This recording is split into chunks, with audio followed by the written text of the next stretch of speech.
Apparently, Sylvester Stallone was watching BET late at night and saw me on like 106 in Park or something and called Ryan in the middle of the night and said, "This is our girl." So I'm grateful that, that Sly watches BET.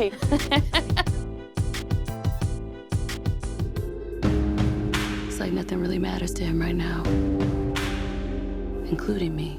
I made a film called Dear White People, which Ryan Coogler, the writer-director of the first Creed, saw, and we met at the Sundance Film Festival, and later I knew he was making this film called Creed. I didn't even know if it was about the band, like I didn't know if there was any part for me in it, but I was such a fan of Ryan's work. So I was like, I want to be in Creed. And then I learned that there was this singer, and that it was a part of the Rocky franchise in a way. And so I went in to meet with Ryan and with Mike, and we had a chemistry read, and I think it went well. In the first Creed, you literally hear Bianca before you see her, you hear her music. So to me, that's always been like the North Star, is she's this person that like cannot exist without creating. That's her way of sort of connecting to herself and to the world.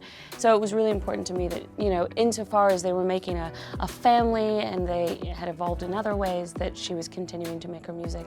And that also her, you know, the ways in which that she's matured could be expressed sonically in her music. So it's always begun there for me, and that was like a deal breaker for me. So it was great to get to come in again and perform and write original music, because that's always the way into play her, I think. It's not just us anymore, Dave. It turns out it's really fun to have a baby when you can return them to their parent. You know, one of my favorite things about getting to do what I do is that I get to pretend to be things that I'm not. It's fun to explore that, to be like, do I like this? Does this feel good?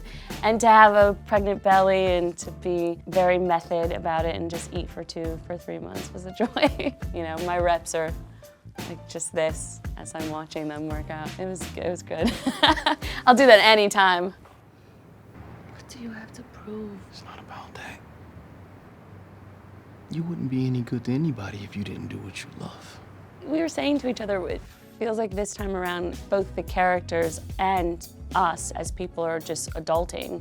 Obviously, he and I are not expecting parents, but I think there's a sense of, you know, we're having the real conversations with ourselves and with our friends and with our cohorts about legacy and what we want it to be. I think we're both in a space where we've been working for a long time and feel like we don't want to be a cog in something moving. We want to be a part, like instrumental to the organism, and so we're both active in wanting to produce and really like look at our industry and figure out how to create systemic change. And so it just feels like, yeah, we're just more grown up than the first time around. And it was good to get to, I hope, project that onto the screen. When I was making Selma with my castmates, we would have these conversations around the work that we wanted to do.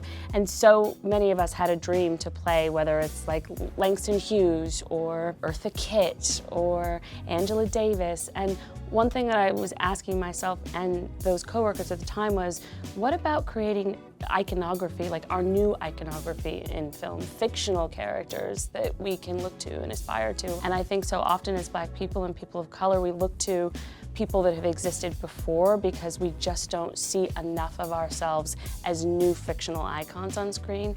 And so the idea of continuing to get to do that, to obviously honor where we've come from, but to create like a new future of big ideas, that's something that I'm sort of looking to and hoping for. We're stepping into massive shoes with what Will Smith and Tommy Lee Jones do in those films. The space that they occupy, the space of satire and wit, they can talk about things like immigration and race. They're so tongue-in-cheek, and I think it's really important to also talk about those things inside of a world that feels so fictional and silly that you can laugh, but in a subversive way, you're also ingesting ideas that are important. So I love that about the films. They're just so good. So we're both trying to work and make it good. It's not done as often now, but I love the idea, and I'm in no way comparing Chris and I to them, but you know, of like a Hepburn and Tracy, the idea of actors that can work together on so many movies during the breadth of their career and do new dynamic things. So when we were thinking about it like that, we'd always be like, all right, how do we make this different? How do we mess with this rapport? So in this one, I guess in Thor, we were also kind of an odd couple too, so maybe that's just our thing. I mean, we are. He's like a huge Australian person and I'm not, so I think we're naturally just like, one of these things is not like the other. But hopefully we're finding something new and fresh this time around. Chris and I had so much fun doing improvisation and just getting to do comedy in that way and getting to do a performance that feels big and physical. I have had a moment where I'm like, I think I'll do stand-up, but I can't promise that I was like entirely sober when I thought that. You know, I maybe like had a drink or two and then had like a tight 5 going in my mind, like, I'm so funny. Listen, it's gonna be an MTV exclusive if I get my act together. I am bringing it here first. Yeah.